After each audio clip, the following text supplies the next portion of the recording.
If you are new to the Urantia book, this is a divine revelation of truth. No need to take my word for it, though. Check it out, and it will be made plainly obvious that this is truly some next level stuff on all different levels, including spiritually, philosophically, even touching on some scientific concepts and how, most importantly, all of these synthesized to give a good world and universe view that leaves much room for the individual.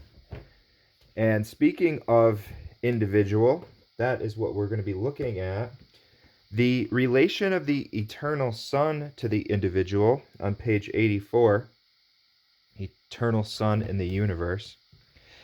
And the Trinity was an inevitability.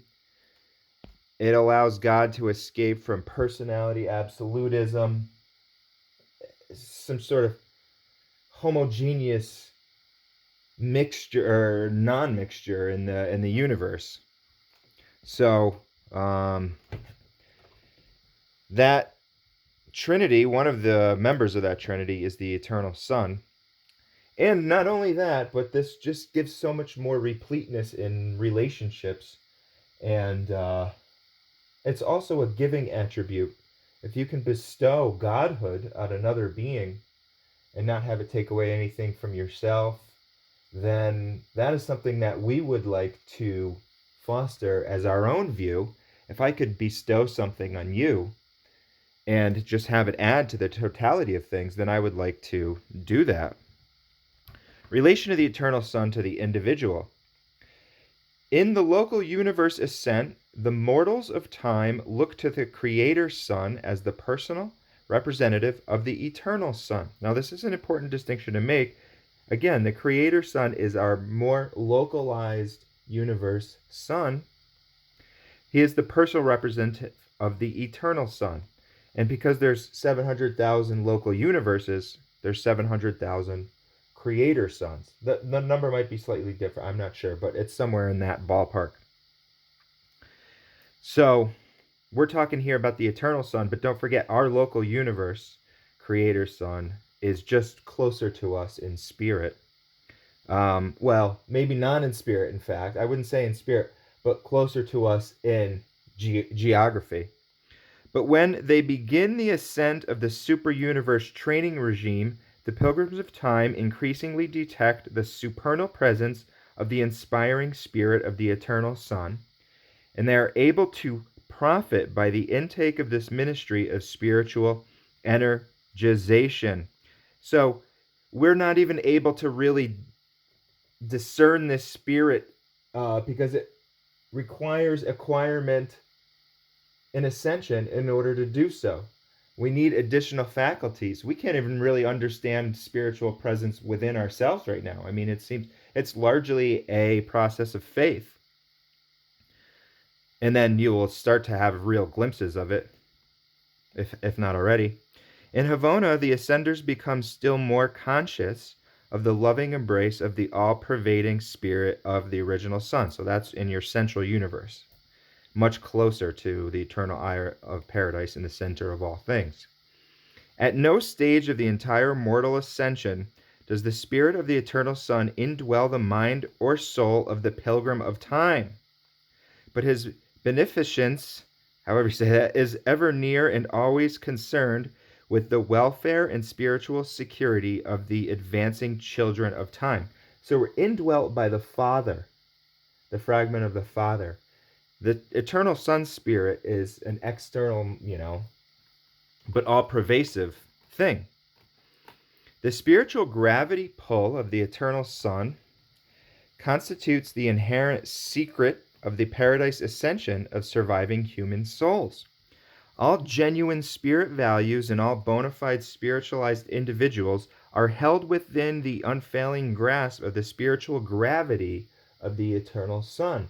That is a great concept to understand spirituality and to make it much more home to you. Gravity works, it's an exacting law. Spiritual gravity is always there, always present, always around you, the same way. But you have a choice now, because it says here, and all bona fide spiritualized individuals, okay? So you have a choice on whether or not you're going to work with this force or not. The force is still there and it's still working, but you could try to be going against it, which eventually leads to personality extinction. If you go against gravity, you're going to fall off a cliff and die. If you go against spiritual gravity, there's not going to be anything left of you when the material dies off. The mortal mind, for example, initiates its career as a material mechanism and is eventually mustered into the core of the finality. Now, that's our destiny. Remember, this book deals with origins, histories, and destinies. Being mustered into the core of the finality takes world after world, life after life of ascension. Remember, we're on the ascension plan, not regression or rehashing or extinction plan. As a well-nigh perfected spirit existence, becoming progressively less subject to material gravity and correspondingly more responsive to the inward pulling urge of spirit gravity. See, this material gravity is very real, even in paradise, so it's not these etheric worlds where things are floating through and whatnot. In fact, I believe they say material gravity emanates from nether paradise, which is like the physical kind of control makeup, and not nether in a negative sort of, like hell or something like that. It's more related to the physical material gravity, correspondingly more responsive to the inward pulling urge of spirit gravity during this entire experience. The spirit gravity circuit literally pulls the soul of man paradise-ward. This is such a beautiful concept. Relax and flow on your spiritual journey. It's the ideals of God that are important, not the ideas. If you're reading this and you say, this is too much for me, I just want it to be simple. Just relax and flow, and it will pull you paradise-ward. You have to reject it. You have to fight it. You have to deny it. The time doesn't matter. The amount of time is not the issue. The distance is not the issue. You can go at your own pace, but you would have to reject it in order for you not to be advancing. And I don't think that people are rejected. Even people that we observe as being lost souls that don't really know quite what they're up to, they might not be rejecting it, folks. They could just be very confused and whatnot. So we are not to be the judges on whether or not, just because of somebody's choices aren't making sense to us, they may not have rejected. They could just be in this tarrying state, but eventually it will pull them paradise-ward. The spirit gravity circuit is the basic channel for transmitting the genuine prayers of the believing human heart from the level of human consciousness to the actual consciousness of deity. Now, this is a really important concept here. There's that which represents true spiritual value in your petitions will be seized by the universal circuit of spirit gravity and will pass immediately and simultaneously to all divine personalities concerned. Each will occupy himself with that which belongs to his personal province. So that means each of the deities and whatnot, spiritual.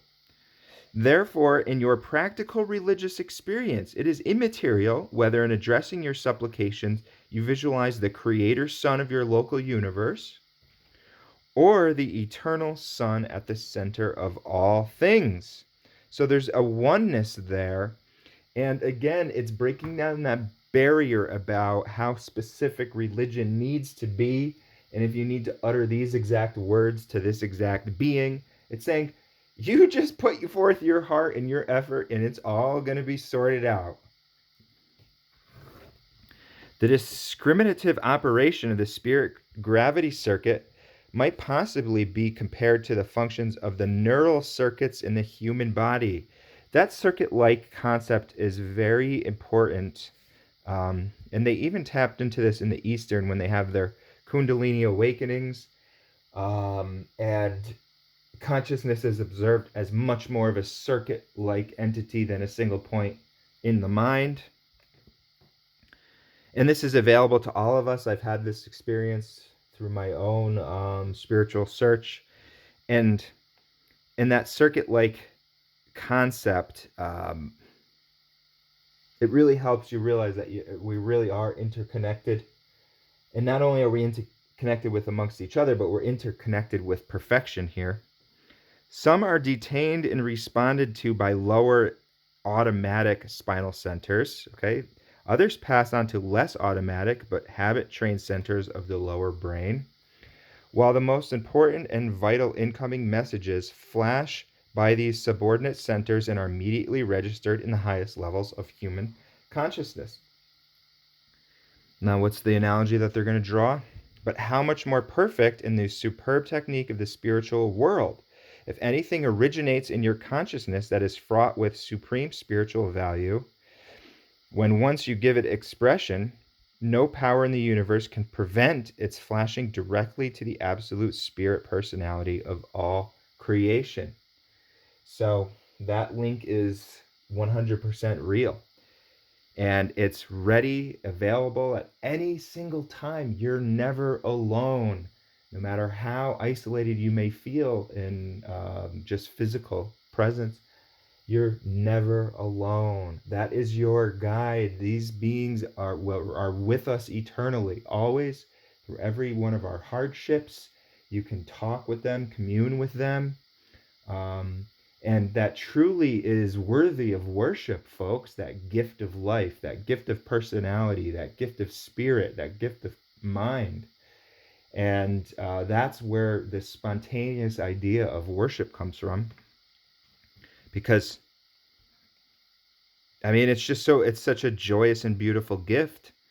Why wouldn't you want to pay homage? And in fact, that's the ultimate dissolution of ego.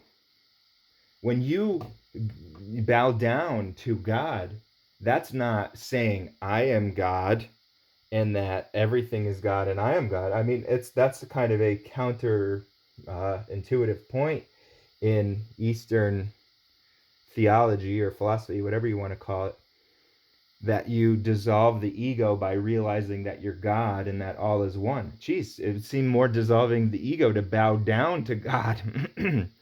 Okay.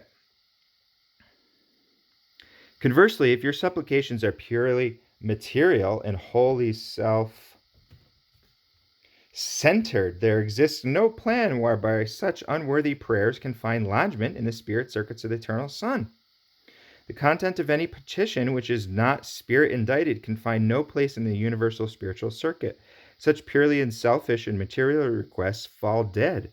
They do not ascend in the circuits of true spirit values. Such words are as sounding brass and tinkling cymbals. So all that manifestation stuff about manifesting your house, that's not on a spiritual level. If anything like that does happen, it could just be because you're putting your mind to something like that, and then that is going to alter various things. But you can't pray for selfish, self-centered things like that, manifestation type thing.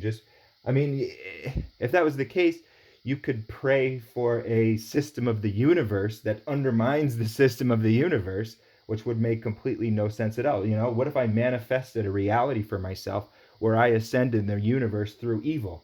Well, that right there, doesn't make sense on any level. And so it just goes to show that power of manifestation, it only works if it's in line with spirituality, truth, beauty, and goodness. It's not just on its own a powerful thing, manifestation. Because of that exact concept, why would you be able to manifest a universe where you can ascend through evil? It is the motivating thought, the spiritual content, that validates the mortal supplication. Words are valueless. Underline that. Okay? Doesn't matter what, and that's why people, I believe, get too muddled up in this biblical understanding about, oh, well, I think Jesus actually meant this, and, when is revelation going to happen, this and that, and like, oh, what if and it's just like, you're trying to be too literal about these actual words. The words, when it comes to these spiritual contents, they're valueless. Now, relatively, do they have value as in a way to communicate and that sort of thing? Yeah, all things have value only to that degree which they bring men and women closer to God, which is deity and divinity, and God closer to men and women. So if your words can be used in order for you to understand communication with another individual and the importance of cooperation, well, then those words are bringing you closer to deity and divinity. They only have that value to the degree that they do. But they're not ultimately going, no word is ultimately going to change your heart. You have to do that on your own. That's an internal process. So, just one little tiny little blurb here, folks, about the relation of the eternal Son to the individual. It really has all of the lessons. It all always points to the same thing, people, about transcendence. Transcendence of ideas, transcendence of materialism, and going towards that spiritual heart and the spiritual center. And then all things are solved from that perspective. So continue on in your spiritual journey and ascension. Thanks for checking out the video here, and make sure you check out more of the book, as in, like I said, this is only just one brief, all that wisdom. Okay, take care.